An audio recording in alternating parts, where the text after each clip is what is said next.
So ఇప్పుడు మీరు అన్నారు కర్ణుడి చావుకి 1,00,000 కారణాలు అన్నట్టు, ఆ కారణాల్లో మీ పార్టీ నాయకులు కూడా చేసిన వ్యవహారం ఏమైనా ఉందా? మీ ఓటమికి చిన్నగా అని అంటున్నారు, డబ్బులు పంపించిన ఒకరు అంటున్నారు, అది నడుస్తుంది, కులాన్ని పిలిచి మాట్లాడిన ఒకరు అంటున్నారు, ఇట్లా రకరకాలు అంటున్నారు. కానీ నేను ఎవరి మీద ఆరోపణలు చేయదలుచుకోలేదు.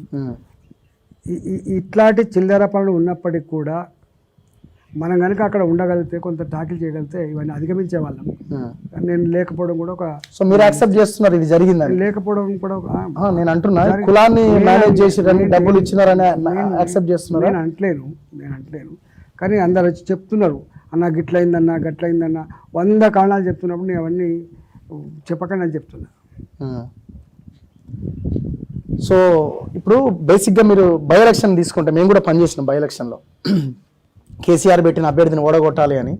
అందులో భాగంగా అన్ని వర్గాల ప్రజలు పనిచేసారు, మీరు గెలవగలిగినారు. ఇప్పుడు బేసిక్గా వస్తున్న క్వశ్చన్ ఏంటంటే, అంత గొప్ప విజయం సాధించిన ఈటల కేసీఆర్నే కొట్టిండు, కేసీఆర్ ఓడగొట్టినని రేంజ్లోకి వెళ్ళిన ఈటల రాజేందర్ ఈ 2 ఎలక్షన్లో ఓడిపోయి ఆ పాత ఎలక్షన్ గెలుపుని ప్రజలు మర్చిపోయేలా చేసిండు అని అనుకోవచ్చా? తప్పు. ఆ గెలిపే, దాని దీనికి పొందం లేదు. అప్పుడేమో ఒకటే బై ఎలక్షను, అప్పుడేమో ఆత్మగౌరవ పోరాటం ఎజెండా, ఇప్పుడేమో న్యాచురల్ ఎలక్షన్స్, మామూలు ఎలక్షన్స్. కాబట్టి దాని దీనికి పొందం లేదు. ఆ గెలుపు చిరస్థాయిగా అట్టే ఉండిపోతుంది తప్ప ఇక్కడ ఏముంటుంది. ఇప్పుడు ఈ అన్ని 119 నియోజకవర్గాల్లో ఎన్నికలు జరిగినాయి. ఇలా గాలి కూడా అంతకుముందు కాంగ్రెస్ పార్టీకి 3,500 ఓట్లు వచ్చినాయి, మన 53,000 ఓట్లు వచ్చాయి. మీకు తెలుసు, అసలు ఇక్కడ నుంచి మహబూబ్నగర్ నుంచి మొదలు పెడితే వరంగల్ దాకా ఈస్ట్ పార్ట్ అంతా కూడా,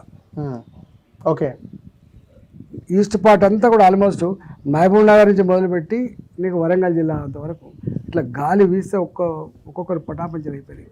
బ్రహ్మాండం గెలుస్తారనుకునే సీట్లు కూడా ఓడిపోయిన విషయం మీకు తెలుసు. మహబూబ్నగర్ అనుకున్నారా 12 సీట్లు కాంగ్రెస్ పార్టీకి వస్తాయి, నల్లగొండలో గన్ని సీట్లు వస్తాయని వాళ్ళు అనుకున్నారా? 11 సీట్లు వస్తాయని అనుకున్నారా? ఖమ్మంలో పొంగులేటి శ్రీనివాసరెడ్డి గారు ఒక మాట చెప్పిండు, ఒక్క మనిషి కూడా ఇక్కడి నుంచి పార్టీ ఎంటర్ కానీ అసెంబ్లీ కానీ చెప్పిండు. మొత్తం పోయింది. వరంగల్లో కూడా గన్ని సీట్లు వస్తాయని ఎవరు ఎక్స్పెక్ట్ చేయలేదు. అట్లా కాంగ్రెస్ పార్టీ ప్రపంచం కూడా ఒకటి ఉన్నది. అన్నిటికంటే ముఖ్యంగా ఏంటంటే, జనరల్గా తెలంగాణ వ్యాప్తంగా Bharatiya Janata party, BRS party రెండు ఒకటే అని చెప్పి ఎస్టాబ్లిష్ చేయడంలో, విష ప్రచారం చేయడంలో, సోషల్ మీడియా కావచ్చు, పత్రికలు కావచ్చు, లేదా టీవీలలో కావచ్చు, వాళ్ళు దాన్ని ప్రజలకు ప్రతి నిత్యం చెప్పడంలో సక్సెస్ అయినట్టుగా నేను భావిస్తా ఉన్నాను. ఇవాళ ప్రజలందరూ కూడా బీఆర్ఎస్ పార్టీని, మరీ ముఖ్యంగా కేసీఆర్ను గద్దెదించాలనే సంకల్పం బలంగా ఉంది. కాబట్టి ఆ సంకల్పం కాంగ్రెస్ పార్టీ వేదిక మీదనే సాధ్యమైందని చెప్పి భావించారు. కాబట్టి ఆ విజయం సాధ్యమైంది. ఇవాళ భారతీయ జనతా పార్టీ అంతకుముందు ఎన్ని పోరాటాలు చేసినా, ఎన్ని రకాల ప్రజలకు అండగా ఉన్నప్పటికీ, నరేంద్ర మోడీ గారు కానీ, అమిత్ షా గారు కానీ ఇట్లా అండగా ఉండాలనే భావన ఉన్నప్పటికీ, అనేక విషయాల పట్ల స్పష్టత ఇచ్చినప్పటికీ కూడా ఎక్కడో తెలంగాణ ప్రజానికానికి మా వాదన, మేము చెప్పిన మాటలు ప్రజలకు తీసుకుపోవడంలో కొంత వెనుకబడ్డం. వాళ్ళు ఆ విష ప్రచారాన్ని నమ్మి